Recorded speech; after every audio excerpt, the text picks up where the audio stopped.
So welcome to another wargame review from theplayersaid.com. My name's Alexander, and today we're taking a look at Omega Games, their solitaire game called Ranger, and it's modern patrolling operations. But picked this up because I'd heard good things about it. This is an older game. I don't know if it originally came out in the 80s, the very first edition, but I'd heard great things, and I'd heard that it was entirely unique as well. So I was very interested. I'll pick up any solitaire game, especially one that's more tactical in nature. But when I got this, it was a very unique solo experience. This game has no counters in it, and I was very surprised by that. I wasn't, because I knew, but that it's almost uncanny. You open the box, there's 3 books, 2 maps, and some cards and dice, and then some pens.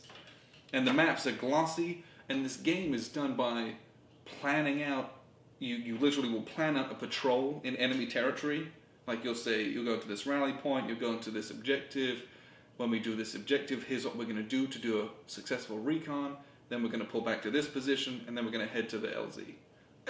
Honestly, you will draw on a map with lines and points and notation of what you're going to do. And then you'll plan alternate routes, and then you will literally follow this book, which this is the tactical events. Ooh, mess it up. And this is a huge book, and this is it's a story-driven game, and I'm hesitant to say that because yes, there is a ton of story here, but you have a lot of tactical decision making to do as well. A significant amount of that is done in the planning. Like if you plan a bad mission, the book's not going to save you. Your dice rolls aren't going to save you. So you'll want to play around with this at first. I don't know if you could. You're not going to be amazing at it the first time, just because I think especially if you don't have military background.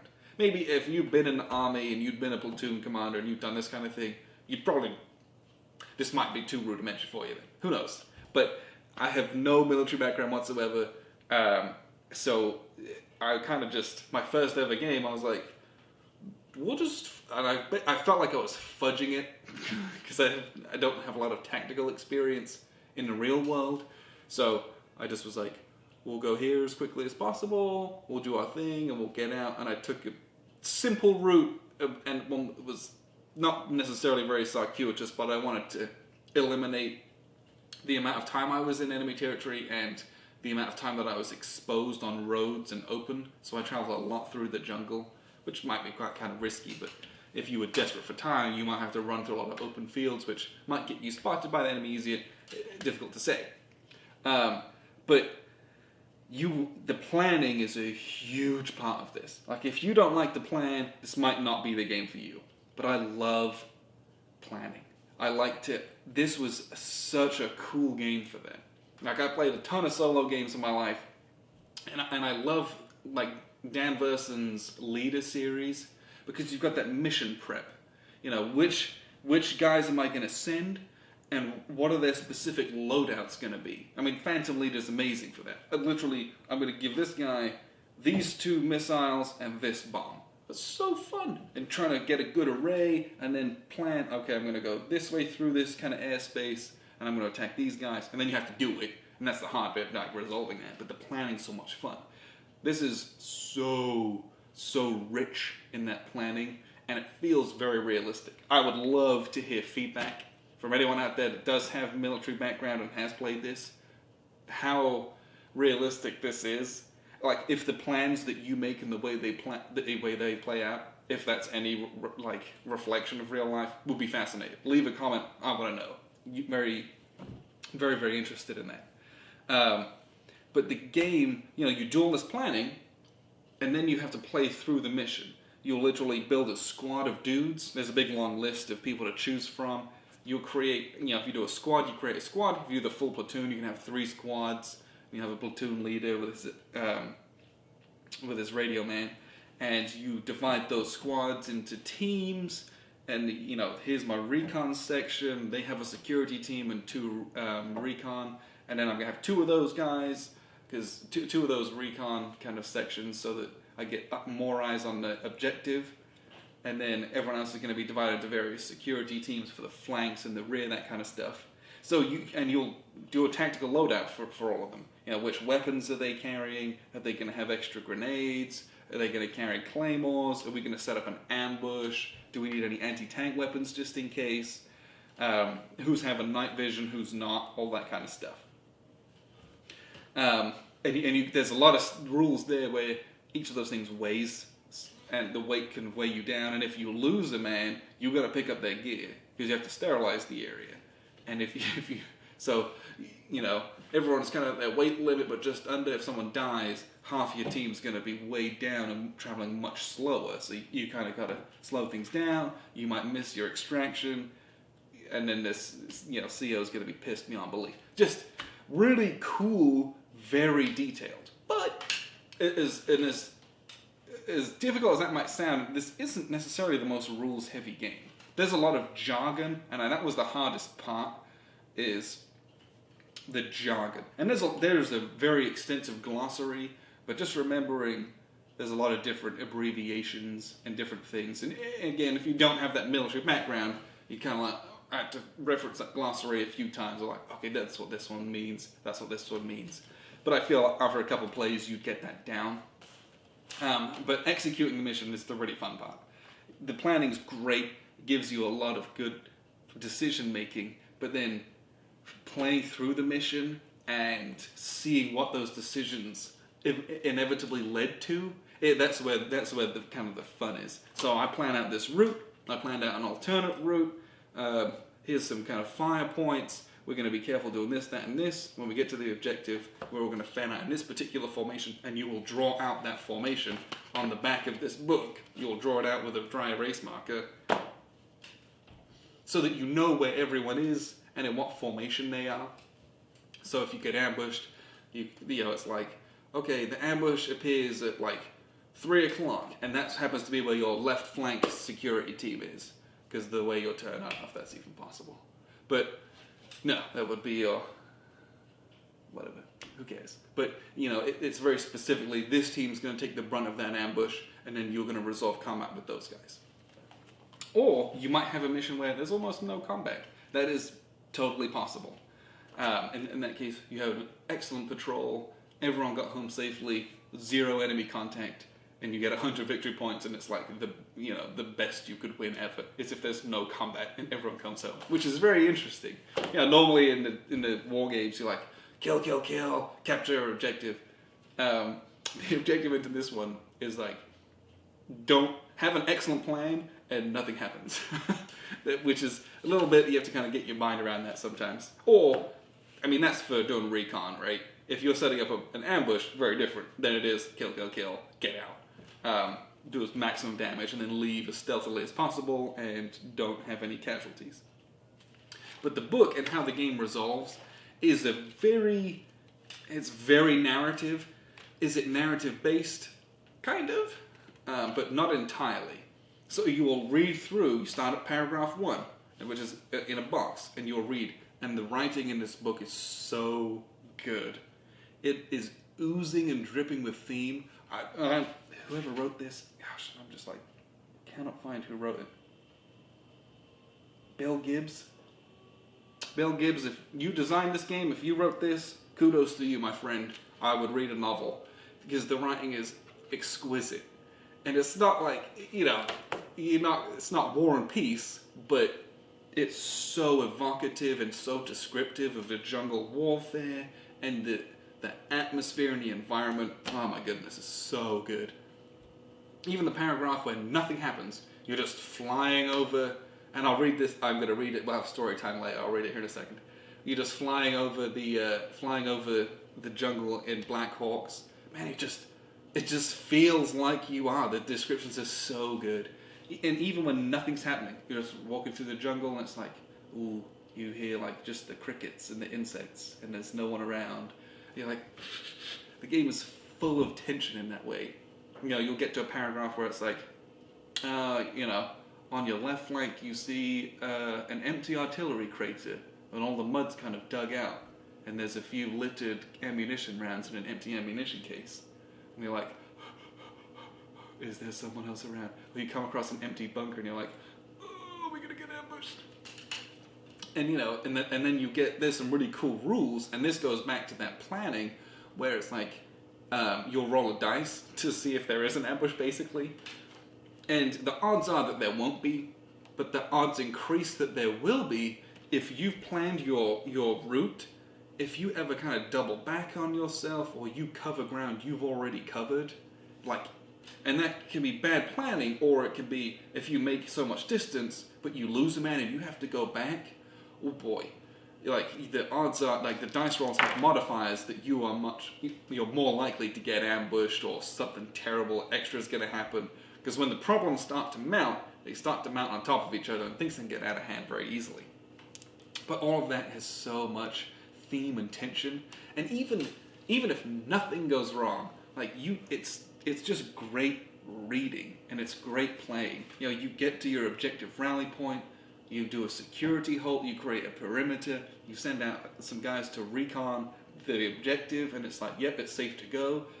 You change formation, you go up in a wedge, or an overwatch, and then you fan out into that kind of more detailed formation that you found. You take pictures of the objectives, and you're rolling dice to see, you know, did they notice us coming? Did someone break light discipline if we're in the middle of the night? You know, it's so cool. And you might, nothing happens. You get back to a little kind of rally point, and or a link-up point, I think it's called, and then everything's okay, and you book it home, and nothing happens. If nothing happens on a recon, it's so good. And it's just such a unique game. You get back to base, you debrief, you get your victory points, fantastic. And you can do a campaign where all of these things are connected, also really cool that they include that.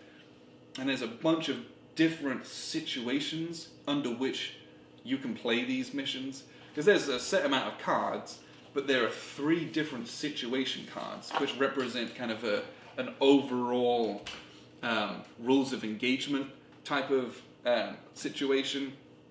Because this is all, it's fictional, like it was, I think this game was made in the 1980s, so it's like Central American jungle, and it's like an allied nation that's being invaded, or there's like a, you know, leftist revolution, and there's like a communist faction with, you know, armed faction that's fighting a war. And you might have a naval bombardment available under certain situations, or there's kind of lines that your artillery can fire into. And there's literally pictures of those. So you've got line of mortar support. So if you're patrolling down here in the south, you know, you have mortar support if you call it in. Whether or not you get it's a different thing, but it is possible. And there's just some really neat things there. So there's a ton of like so much replay value. So I'll show you all the stuff on the board, kind of what all that looks like as much as I can. Rules-wise, it'll be very boring to kind of go through that, but we'll show you a lot of the stuff and what that looks like, and we'll come back for some final thoughts. So here's kind of I want to say look at the board, but really it's a look at the map more than anything. So this is, as you can see, it's like a shiny, it's a glossy, it's not like laminated like with a laminator, but it's a shiny glossy card that you write on with your dry erase markers. That's right, dry erase markers. You'll draw all over this doing some planning, and we'll get through that here in a second. You've got your patrol log. Now this is the one that comes with the game. Again, this is glossy, and it has a full platoon on here, and you'll kind of circle which ones are in which squads, and you know, their weapon loadouts, and there's a time track up here as well. And what I used was, you can print these off. There's like just pencil and paper ones just to fill out, which just saves you from accidentally messing these up throughout the game. So I felt like these were quite helpful. Those are just available on, I think, Board Game Geek. Those aren't hard to get a hold of. But this is what you get, and there's some other bits and pieces that weren't included on that sheet up here, which we'll take a look at. So before you even go out, there's a section of the game where you'll do rehearsals, and you want to rehearse as many of these different actions as you can, and the ones that you don't, you have to cross off. So I rolled very poorly on my first mission. We were only able to practice like 5 out of 15 or so different kind of actions. And it's like actions at the objective, or actions on enemy contact of which it's enemy near ambush. So I practiced what would happen if we got ambushed. So if we had been ambushed, we would have had bonus to our roll. And crossing danger areas, my plan was to cross a few of those, so I got bonuses on doing a few different rolls with those. Movement techniques, actions at rally points, things like that. So that's a neat part here. The turn track is literally divided up into hours. Each hour has 4 boxes. Each box is 15 minutes. And you just cross them off as you go. You'll have a start point on your mission card and an end point as well of kind of when that gets to. So we'll take a little look here. So for example, this is mission card 10. It's 02:45 hours is when the game kind of starts. So you would start there, and then you'll be inserted at 1200 hours, and you'll be extracted at 0300 hours of day 2. So you'll go through a full day, like barely. So that's cool. And what was interesting is so the one I did, I started at 0200. All of this was like planning and briefing and rehearsing. And then I think the mission didn't insert until like 1200 hours or something. So I was expecting to spend way more time out in the jungle, but really you spent a ton of time doing briefings and rehearsing and organizing your team and kitting them out. And that's not a bad thing. And we'll go through that here in a bit of why that's not. You literally will circle, got some grenades, is your ammo that you've got, extra ammo loadouts. You've got here some night vision, digital camera.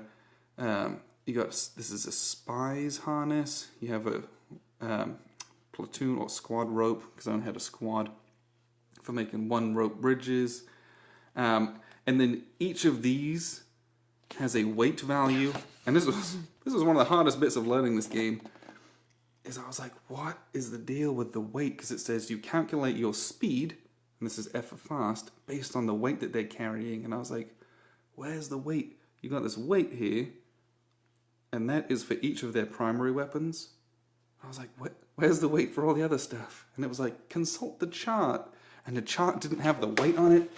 I was like racking my brains as to what I should do. I don't have the chart, it's in the box. But the chart just has the pictures and what they do. And here it is, this tiny little thing at the bottom, and I was too hasty. Right down here, it says weight, and it has a list of all the different things here. So don't miss out on that. That took me way too long to find. I was quite embarrassed that it took me so long. So that's kind of everything there.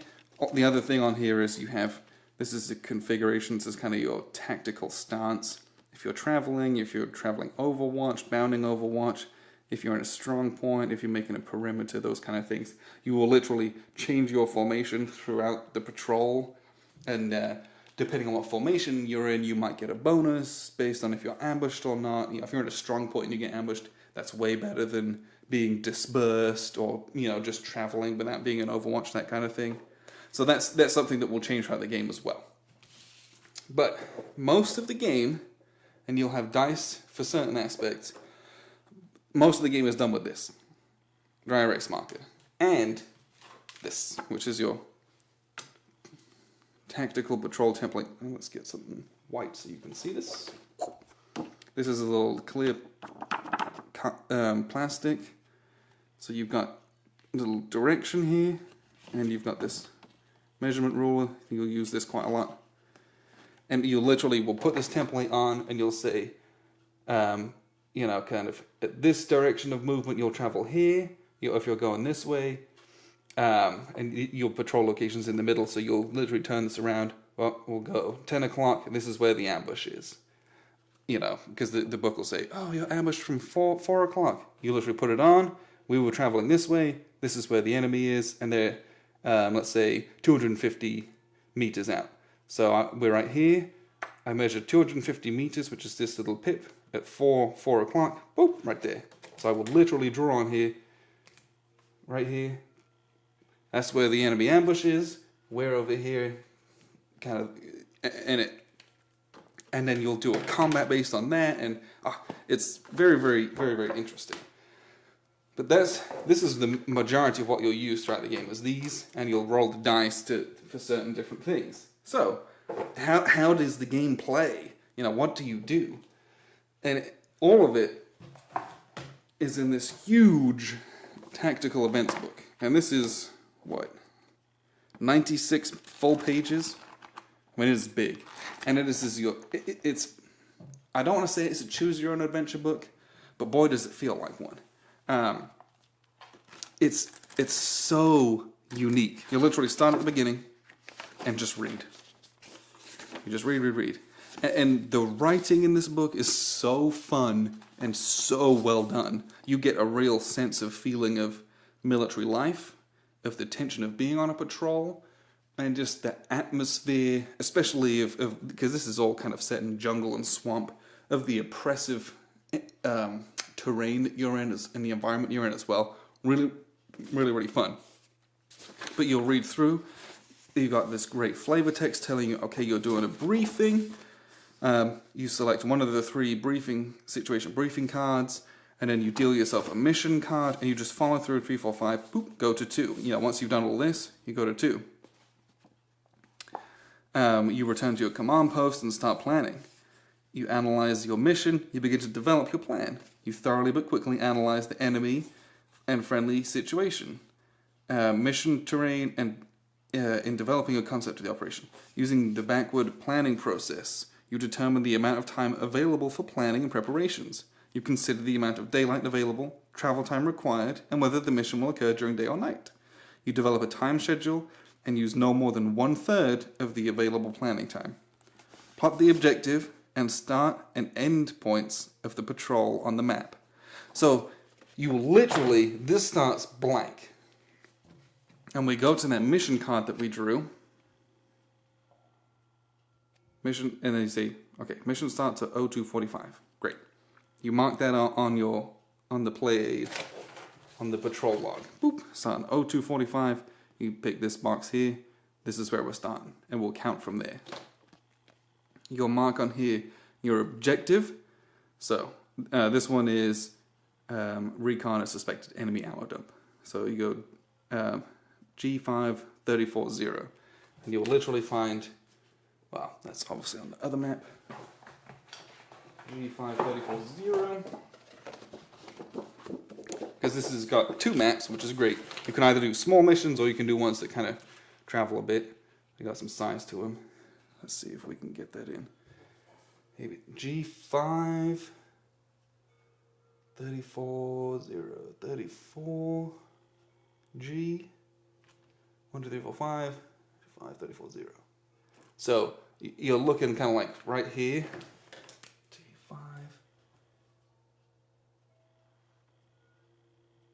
340. Okay, so right here, and it's, you got to get your orienteer and get your Boy Scouts cap on. So this is where our objective is. This is where that ammo dump is. That's where we're going to inspect. Go back to your card here. So we're going to be dropped by Black Hawk into a small clearing on I-530. So, and that is on the other map here. I-530, you'll be right here, where you're going to get dropped in. Doop, boop. Approximately, at least. And let's see. Then you go back to the extraction point, which was, obviously, I've got my card. The extraction point is here. Establish a patrol base. Oh, so we're not actually going to be extracted, we're going to establish a patrol base. It's C5273. C5273. So that's going to be basically right here. Which, let me kind of move everything so you can see it a bit better. Alright. This is what you end up with. Well, if you're using the 2 maps, you might want to move everything and flatten it out a bit. But basically what you'll have is, we're starting right here. We've got to go and recon this, and then get all the way back up here and establish a patrol base by 0300 of the next day. And it's literally, you will plan out your route to get here, and you can take any route you want. You have to be aware of time constraints. And that was one of the hardest parts about playing the first scenario, as I was kind of like, I have no idea what I'm doing. And I don't have a military background, so I couldn't have told you what was good or to do or what not to do.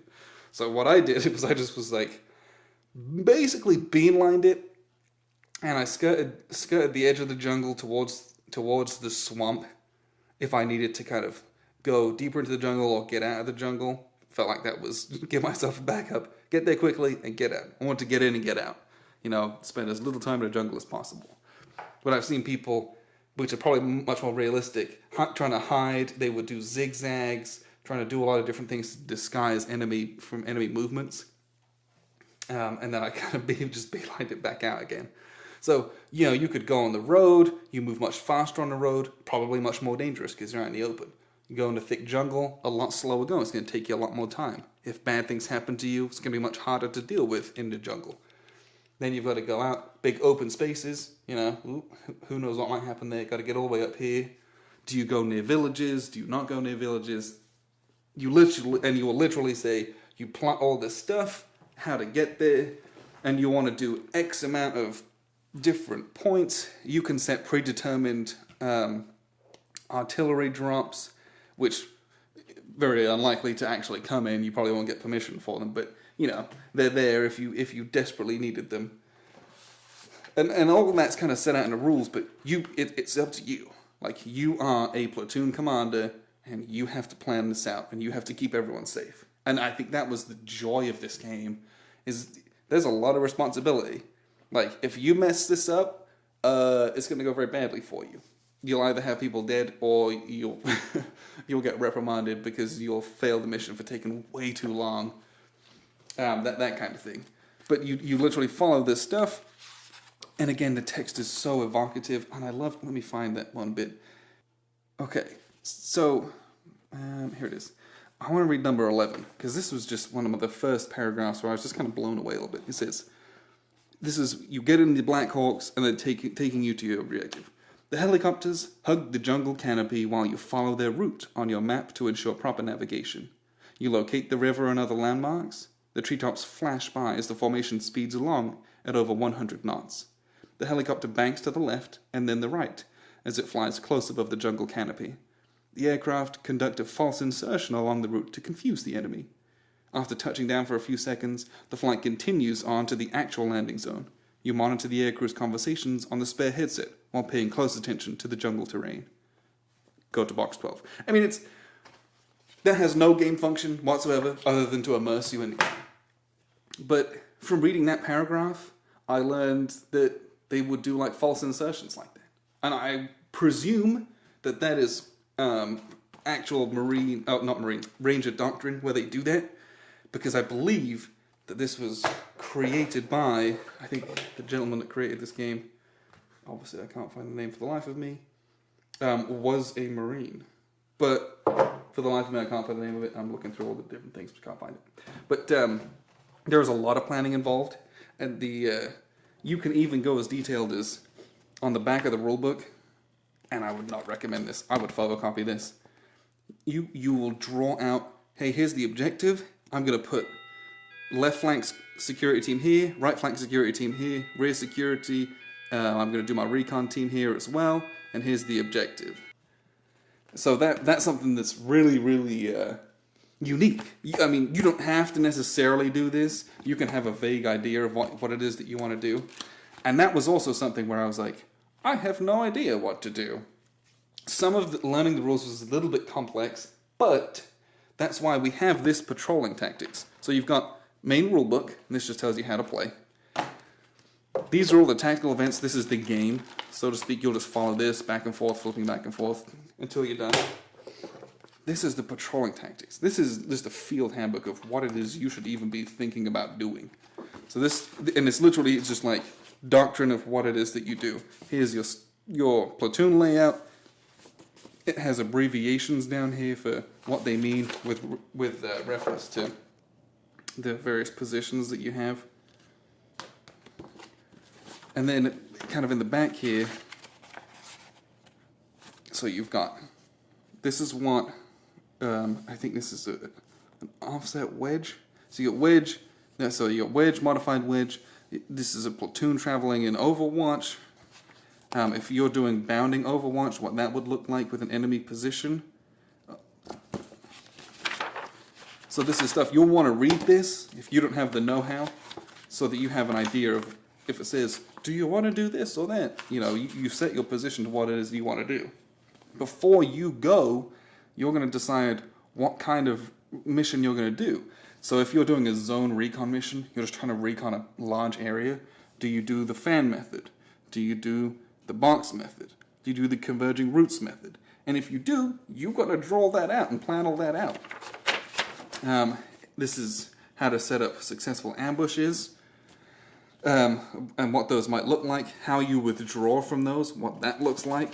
And this seems that can seem a little bit complex. You got a little, all of that kind of out here on the back page to quick reference. But it's really not. It was actually fascinating to learn, but wasn't massively complex. Because you just pick this thing, this is how we're going to execute when we get there. And you can modify that how you want. Again, you just draw it out on the back of this. When we get to the objective, and you mark the objective right here, we have the objective rally point. So we're all going to meet here, and then we're going to recon the objective from there. This is going to be our little base of operations. We're going to make sure everything's okay. And when you're here at the objective, you're going to employ this more detailed plan that's kind of blown up on a much larger or smaller scale than this. And then it's get out, and get out safely. So at first I was quite intimidated that this would be quite detailed and I don't know, a lot of this stuff. So I put it away and I dug it back out again, and I kind of plowed through the tactics book and was like, okay, this is not bad. And then I just played it and played through it, and it worked out well. So that's somewhat of a look at this game. No counters, no chits, no nothing, just a pen and a map. Very, very unique. And we'll just wrap up with some final thoughts. So that's a look at kind of the board or the maps and a bit of everything there. Hope you liked story time. That's one of the best parts, was sitting here reading through that book. The mission resolution was so fun. I enjoyed the planning a lot. I thought, man, this is so cool. This is so different. And I cannot stress that enough. Entirely unique game. Never played a game like this, and don't expect to play another one like this. So this is great. And I think there's more out there for this game that you can get, or there's more coming, I believe.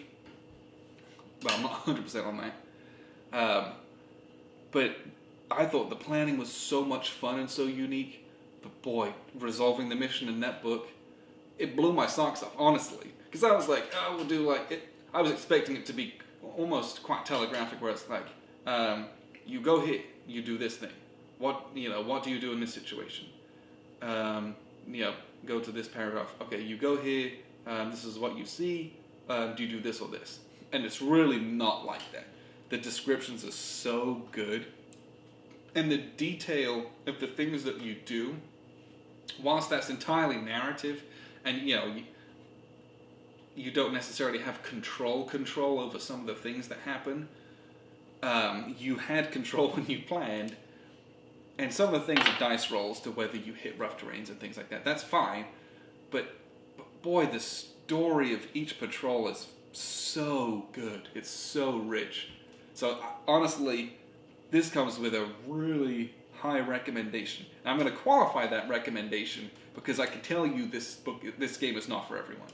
Like if you're like not into the narrative games and you like the tactical war games where it's pushing chits around and doing that kind of thing, this is not that in any way. But if you love, like to me, things like Silent Victory, or even Target for Today, or like B-17, Queen of the Skies, those kind of games that it's about the story, this is that on the next level. Because there is much more decision making in that planning. It gives this a lot more meat. But boy, the stories that this game tells are unbelievable. And you will never have the same experience twice. Never. And I think that is a very, very rewarding part of this game. So I give this a big thumbs up if this is for you.